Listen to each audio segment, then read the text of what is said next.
일단 한 가지 말씀을 드리겠습니다.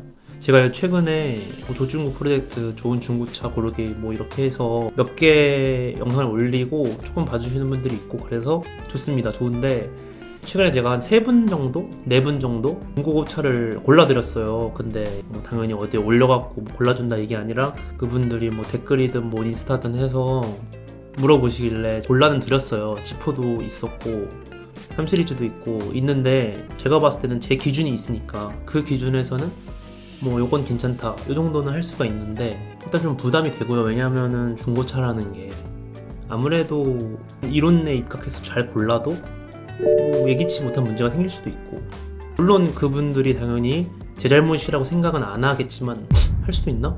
요즘에 인터넷에 좋은 정보들이 많기 때문에 대부분 매물 뭐 두세 개 골라오신 것들이 다 좋은 것들이었어요. 거의 뭐 우열을 가리기 힘들 정도로 실제로 가서 보지 않는 이상 온라인상에서는 뭐 그 정도면은 뭐 거의 충분하다고 생각이 들 정도로 저도 차 처음 살 때 약간 그런 건 있었거든요. 약간 그러니까 마음의 안정을 찾는 거죠. 자기보다 조금 더 잘 아는 사람한테 물어보고 그 사람한테 뭔가 이거 괜찮은 것 같다라는 생각이 들면 뭔가 마음의 안정이 되잖아요.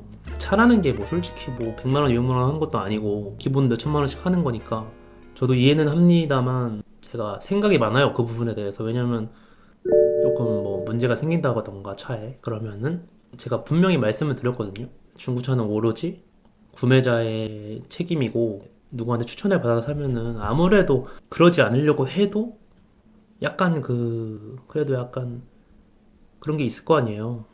무슨 말인지 아시죠? 그래서 제가 골라드린 분들은 잘 사셨으면 좋겠고, 혹시 또 댓글로 이렇게 물어보시는 분들이 계실까봐 한번 말씀을 드리고요. 제가 시간이 가능한 선에서 최대한 뭐 몇 개 골라오시면 거기서 이 정도는 괜찮은 것 같다라고 말은 할 수 있지만 그게 당연히 정답은 아닙니다. 그냥 제가 조금 공부하고 추론해보고 몇 개 사보고 해서 도출된 결과기 때문에 저한테 추천을 받으실 수는 있는데 그에 따른 책임은 본인이 지셔야 된다. 요거는 말씀드리고 싶었고요. 네, 서론이 좀 길어졌는데 바로 시작하겠습니다. 오늘의 주제는 사고 난 차가 오히려 더 좋을 수도 있다 인데요. 이게 뭔 쌉소리냐고 하실 수도 있는데 제 얘기를 한번 잘 들어보세요. 우리는 중고차를 왜 살까요?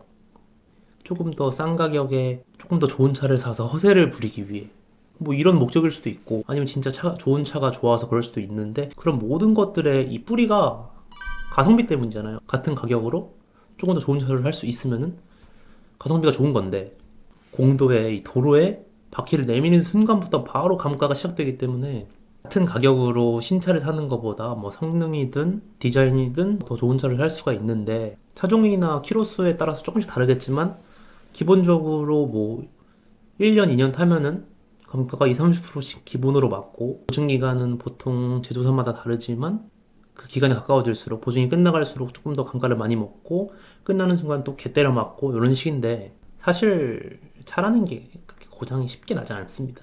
관리가 어느 정도 잘 됐다는 전제 하에 그래서 제가 그런 차들을 괜찮은 차들을 고르는 법을 도와드리기 위해 영상을 계속 찍고 있는 거고 중고차는 정말 잘 사면은 정말 가성비가 좋은 물건인 것 같아요. 왜냐하면 사실 모든 사람의 정보가 평등해서 중고차에 대해서 비슷한 지식을 갖고 있다면 뭐 요 정도 개꿀은 아니었을 거라고 생각이 들거든요. 저는 개인적으로 사실 3천만 원으로 소나타 사는 것보다 중고 BMW 5 시리즈 감가 맛있게 먹은 그런 관리 잘 된 그런 맛 좋은 차를 사는 게 더 낫지 않나요? 왜 3천만 원으로 소나타 신차를 사는 사람이 있느냐? 중고차가 죽어도 싫거나 그냥 약간 소나타 처돌이, 소나타 매니아 이렇게 소나타가 진짜 더 좋고 그런 소수의 사람도 있을 수가 있겠지만 근데 보통 솔직히 그렇게 해서 소나타를 사신 분들도 BMW 5 시리즈가 소나타보다 더 좋다는 건 아시잖아요.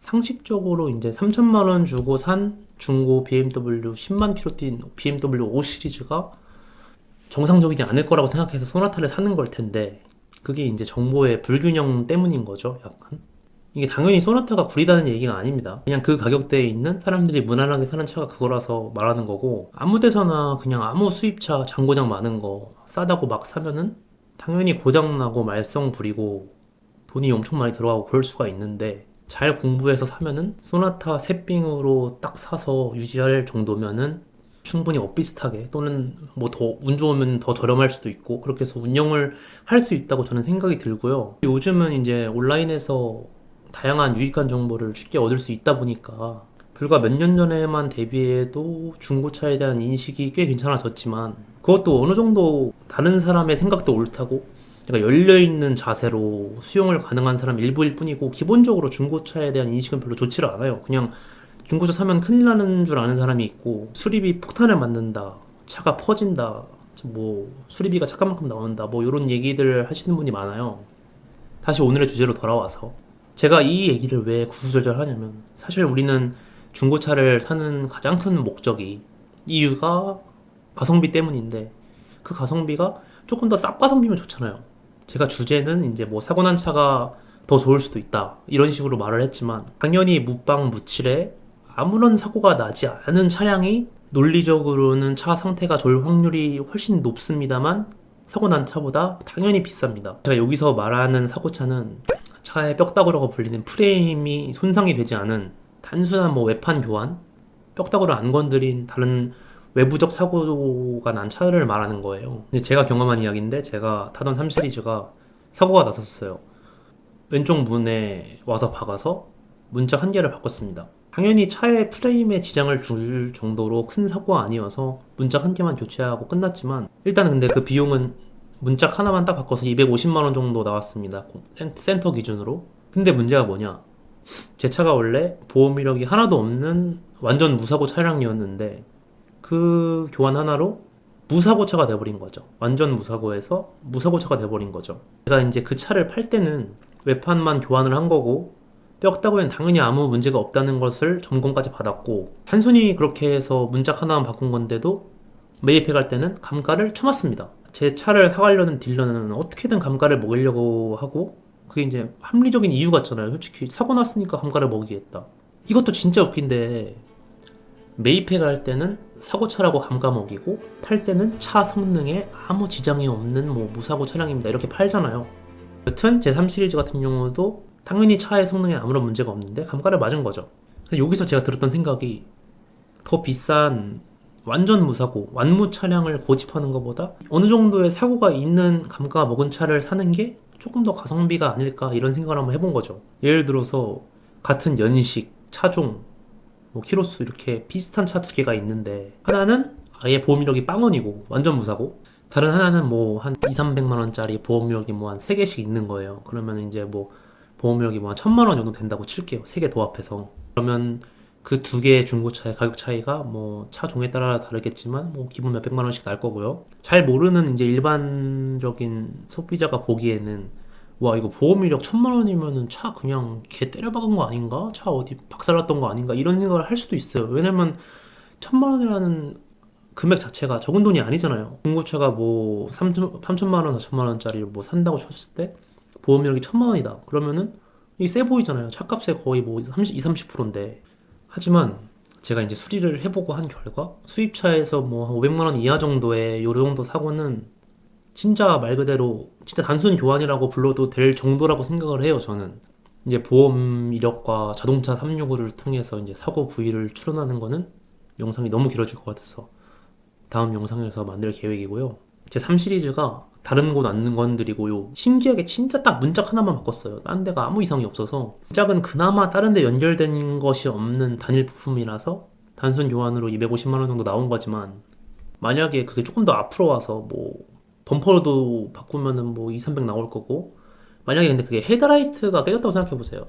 센터는 기본적으로 맡기면은 교환이 원칙이기 때문에 그냥 기본으로 견적이 두세 배 이렇게 나올 텐데 앞에까지 건드렸으면 팍 하고 이제 충격이 매우 강한 사고가 아니라는 전제 하에 헤드라이트를 만약에 바꿨어요 차가. 근데 보험 이력은 뭐 헤드라이트 바꿨다고 치면 3 시리즈 같은 경우에는 뭐 한 4, 500 나오겠죠? 사실 그거 두 번이면 1000만 원이잖아요. 헤드라이트가 망가졌다가 고치면 차가 뭐 코너링이 이상해지고 앞으로 못 가고 이러나요? 절대 아니거든요. 오히려 헤드라이트 같은 거 이제 새 거로 바꾸면은 더 좋지 않나요? 새 건데? 새 거로 바뀌어져 있는 건데? 원래 예를 들어서 5년 된 중고차를 샀다 치면은 5년 된 헤드라이트도 같이 사는 건데 새 거로 바뀐 헤드라이트 그 사고 시점부터 좋지 않나요? 오히려? 아닌가요? 미친 생각인가요 이거는? 그냥 부품이 비싸기 때문에 보험 이력이 비싸지는 거고, 금액만 딱 놓고 봤을 때는 심각해 보일 수 있지만 막상 별 사고가 아닐 수도 있다는 얘기를 하는 거예요, 제가. 물론 중고차는 이제 추리와 확률과 이런 추론의 싸움이기 때문에 완전 무사고 사고 안 난 보험 이력 0원짜리 차가 사고 난 차보다 말썽 부릴 확률이 낮다는 거는 저희 이제 5살짜리 저희 조카 데려가도 그 정도는 알거든요. 완전 무사고 차는 비싸요. 기본적으로 시세를 보면은 무조건 비쌀 수밖에 없어요. 왜냐하면 소비자들이 사고 안 난 차를 좋아하거든요. 완전 무사고 차도 당연히 가성비인 소비지만 더 가성비 있는 소비를 할 수 있다는 거죠. 그 아낀 돈으로 이제 뭐 치킨이나 맛있는 거 한 마리 사 먹고 그 남은 돈으로 차에 조금 더 정비적인 투자를 하는 거죠. 뭐 2, 300만 원만 아꼈다고 쳐도 국물로 싹 깔고 정비하면 맡겨도 남는 돈이거든요. 진짜 그거야말로 정말 이제 현명한 소비가 아닐까 생각을 해봅니다. 여담으로 웃긴 건데 제가 도어를 교체했다 했잖아요. 거기에 원래 좀 보기 싫은 이런 문콕 같은 게 있었어요. 근데 그게 교체하면 어떻게 될까요? 사라집니다. 새 차로 바뀌어요. 그냥 새 문으로 바뀌어요. 진짜 이런 것도 말 그대로 좀 좋은 점일 수도 있는 거죠. 왜냐면 문콕 거슬리잖아요. 저 같은 경우는 이제 문을 교체한 거지만 만약에 범퍼를 바꿨다고 생각해보세요. 약간 세차하거나 그럴 때 약간 신경 쓰이는 그런 돌방 같은 거 그런 거 사라지죠. 범퍼 교체하면 사라집니다. 약간 더러워진 손상 입은 외부 껍데기를 새 걸로 교체한 느낌? BMW 그 얘기인데 이 도장 기술이 좋아갖고 이제 수리를 완료돼서 차를 받았을 때 얘를 이제 문을 이렇게 햇빛에 비춰보기도 하고 이렇게 빛에다 비춰보고 봤는데 원래 문들이랑 차이가 하나도 안 나요. 그러니까 그 차가 이제 그때 4년쯤 됐으니까 뭐 햇빛도 막 계속 받고 비도 맞고 눈도 맞고 하면서 변색이 됐을 것 같긴 한데 거의 말 안 해주면 모를 정도로 차이가 없어요. 그 도장의 차이가. 성능지를 보지 않으면 모를 정도로 BMW 도장 기술이 좋다는 거.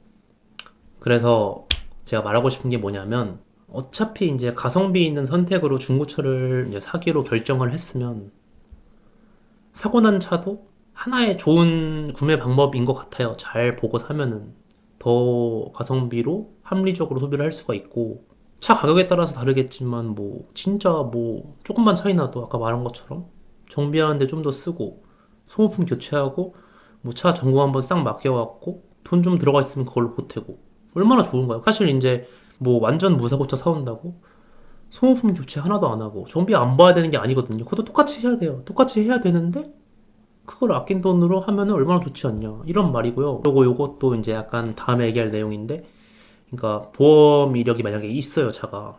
근데 그 차를 예를 들어서 제가 뭐 오늘 산다고 치고 지금 2023년 있잖아요.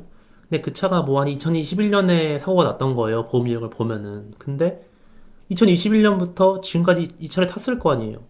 문제가 있으면은 그동안 못 탔겠죠. 그러니까 이 사고가 잘 수리가 됐다는 거예요. 이미 그만큼 타왔다는 거는. 이 얘기를 말하고 싶었고요. 결론입니다. 저는 사고 난 차를 사라고 무조건 권유를 하는 게 아니고 차를 사려고 매물을 놓고 고르다가 보면은 이런 고민을 하실 때가 분명히 옵니다. 분명히 와요. 그때 이런 내용을 알고 계시면은 생각보다 더 합리적인 소비를 할 수 있다고 말한 거죠. 그러니까 뭐 당연히 우리는 성능지를 제가 계속 보라 그랬잖아요. 성능지를 확인 후 프레임이 멀쩡하다는 것을 확인했다면은 보험 이력이 미친 듯이 많은 게 몇 천만 원씩 막 이런 거 아니라면은 그런 차들을 배제하지 않으셔도 될 것 같다는 생각이 듭니다. 보험 이력에 쫄지 마라. 쫄지 마라. 보험 이력에 쫄지 마. 죄송합니다. 내 눈으로 조금 더 약간 변태처럼 사이코처럼 그렇게 내가 살려는 차를 조금 더 파보면은 이게 내가 살 수 있는 논리가 나와요 결국에. 그러니까 완전 무사고차 당연히 좋지만 그거보다 더 가성비 있는 소비는 약간의 사고가 난 감가를 더 때려 맞은 차일 수가 있다 이겁니다. 오늘 영상 여기까지고요. 긴 영상 시청해주셔서 감사드리고 도움이 되셨다면 구독과 좋아요 한 번씩 부탁드리겠습니다. 여러분 감사합니다. 따봉!